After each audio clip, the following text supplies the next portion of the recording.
Water accesses to those who need it the most.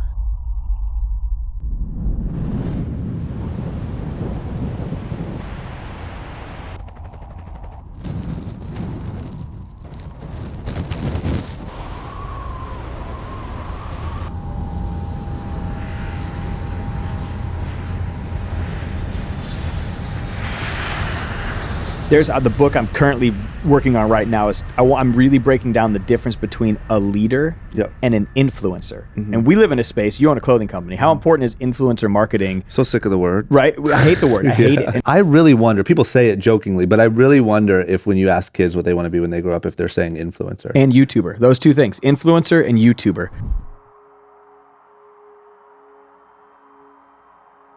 Like, I think the challenge is just, first you got to figure out what you even stand for. Totally. Right? What do you do?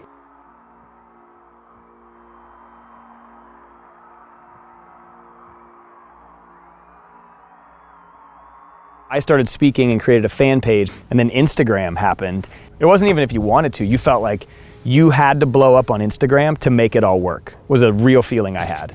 It was so gnarly at first because it was so addictive. You felt like you had to have that audience to drive business. The more he spoke and the more kids like related to what he was saying, the more they would like, I don't know, like they'd reach out and expect him to like say something back or get in contact with them.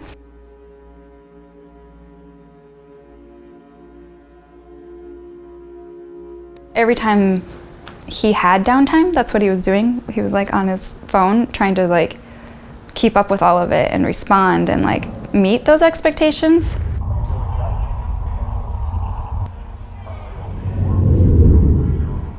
He has to build some sort of identity, social identity, and like celebrity or whatever, because he wants to get the message out and he has to promote what he's creating.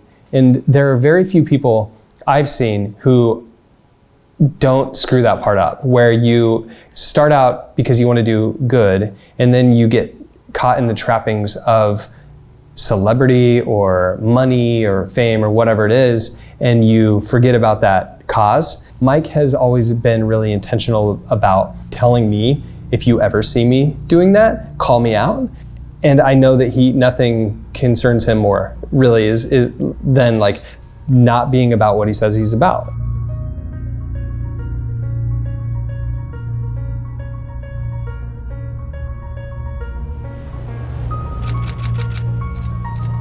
You know, you get home and you're like, okay, I'm gonna do homework, but then you just go on social media and all that stuff. Mental health. Stop screen time. Facebook, social media. The things that get the most likes and the most retweets are people making fun of one another, putting each other down. I realized how little time you actually have in a day to get stuff done. I can tell you a story for as long as I live. I'm not, like, I can't show you a story. So like, I've been conscious about like cutting down my usage. The biggest thing that helped me was I deleted the apps off my phone. Like I took real seasons where I didn't have any social media at all, like a real digital detox, because I'm building a real thing. Do you know what I mean? Like some people are just trying to build a profile, not to make this the tagline, but like I'm trying to build something bigger than a profile, you know?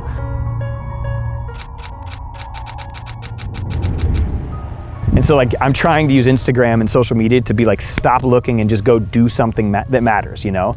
You can choose for it to be like a good thing, a fun thing, something that offers value. I feel like you and I are like really aligned. Like I'm sort of like toe dipping in it and I'm like, what is this? And this is kind of how I feel. And how do I build a brand around like highlighting young successful people and highlighting the process? And it was always part of this sort of the soul of what Young and Reckless stood for to me. And I think I'm actually honing in on it more now than I ever have. I don't know. I just feel like we're very on the same page with a lot of this. Totally. You're just really actively putting it into action. Stoked, man. Short story long. There it is.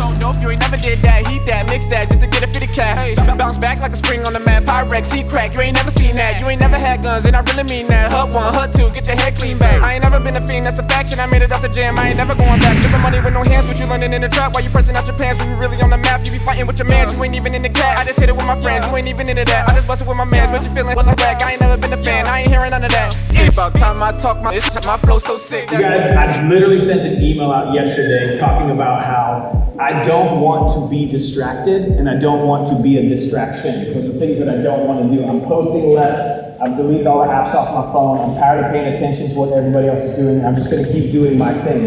But I want to show you guys just how big of a deal being distracted is. I want everybody, youngest to oldest, I want everybody to pull out their phones real quick. I want to show you guys something. Bust your phones out. I'm going to show you something real fast. Open up, go to settings. I want you guys to go to where it says battery. Click on battery. You've clicked on battery. Now it's going to say last 10 days or last 7 days. Click that button. Now you're going to see something that says show activity. Click where it says show activity and show everybody next to you how much time you spend on your phone. I want you to show everybody where it's at. To add up your first 3 or 5. Add up how many hours that is and take it divided by however many days you've got. If it said last 10 days, add up your top 5 and divide it by 10. If it said last 7 days, add up your top 5 and divide it by 7. This is your phone, by the way. This is your numbers. This is real math. However many hours you're spending average on a day, take it times 365. Take whatever number you have right now and take it times 11. You guys start this when you're in 6th grade. By the time you graduate college is 11 years. Whatever number you're looking at on your phone, the amount of time you're going to spend on your phone from 6th grade until you graduate college, if it's over 10,000 hours, here's what I want you to understand.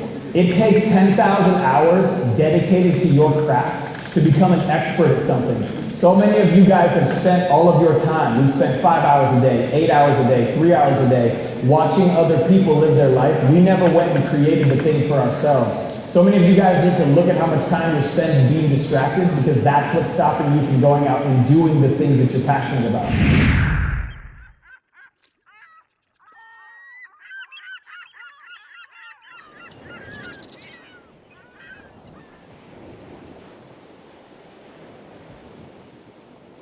For me, Wes is the perfect example of someone who knows exactly where to point their 10,000 hours, but he knows his north.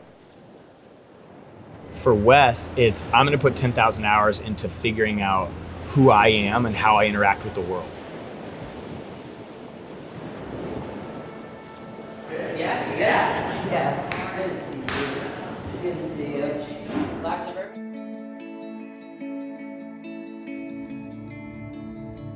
A lot of people choose certainty, and you've just chosen like uncertainty, but that's like fuels who you are. It doesn't like deflate who you are. That makes sense? Yeah. I like the uncertainty because of what you can find in it. Mm-hmm. Everybody has like some sadness or suffering or trauma, or this friend who's going through an early time, or this person's parent died, or this person tried to kill themselves, or this person has Lyme disease, or whatever it is. Yeah. And like everybody has that, and it's like, what are you going to do with it? Because nobody's life is going to be a straight line. Right. And it's everybody is tasked to kind of figure out like how you deal with that uncertainty, and mine is just like for my own like soul wholeness, like I make art about it. Yeah.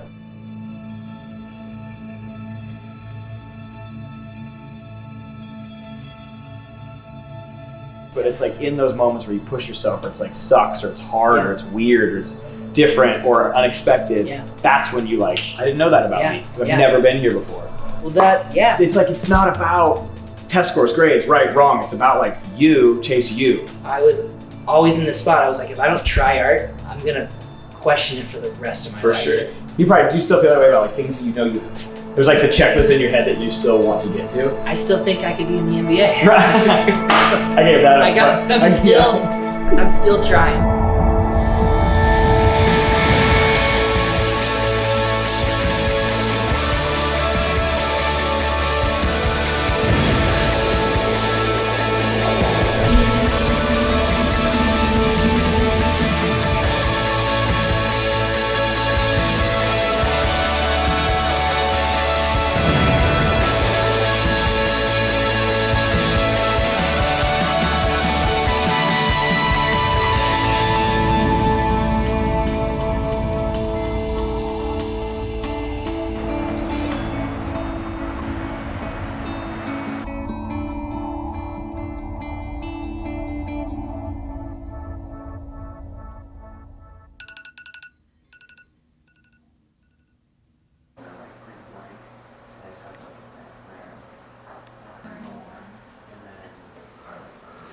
I'm about to change my hair from really curly to straight.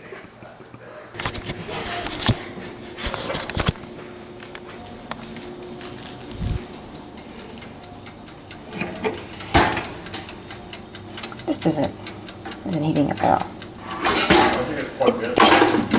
Right.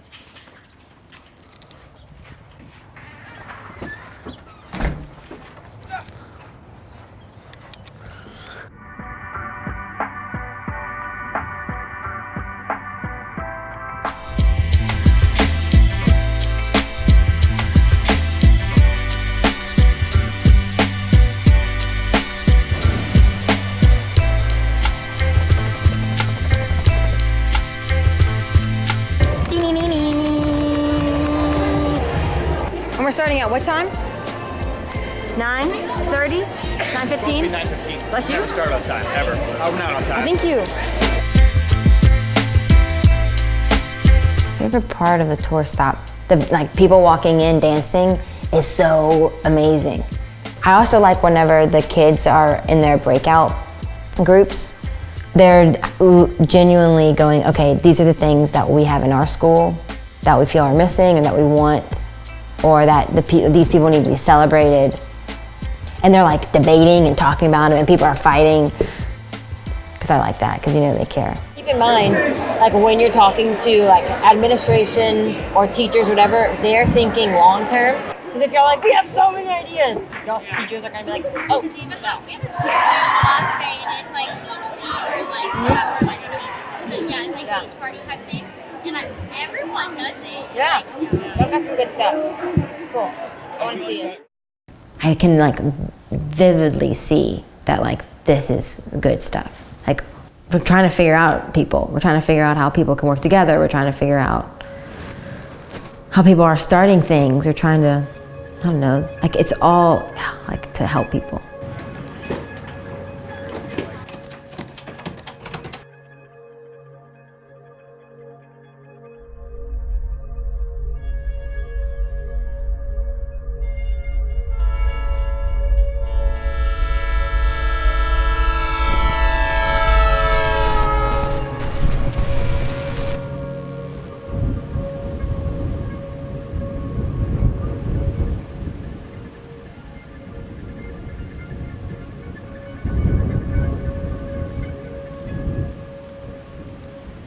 Beautiful with the light coming through. Oh.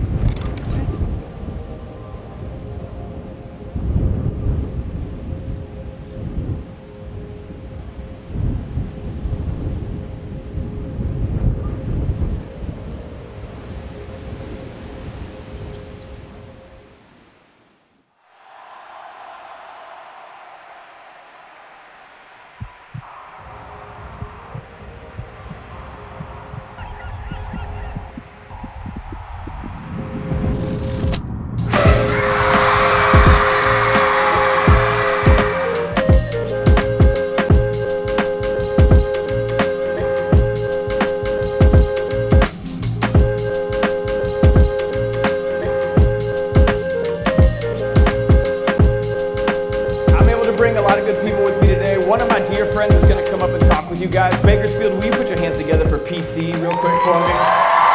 Have fun, brother. Thanks, brother. And so that led us to implementing the single greatest event that I ever played a small role in during my time at Portland High School, which was our special needs prom. And I want you guys to understand, these guys can attend the Portland High School prom if they want to. But in the 6 years that I was there, none of them ever attended that event, just for a lot of different reasons. And so what we did was we put together a night that was conducive to them having the magical evening that they deserve to have as much as every other young man, young woman on our campus. But what you guys have to understand, young and old alike, y'all, is this is your story that you're writing. This is your life that you're living. This is your legacy that you're creating.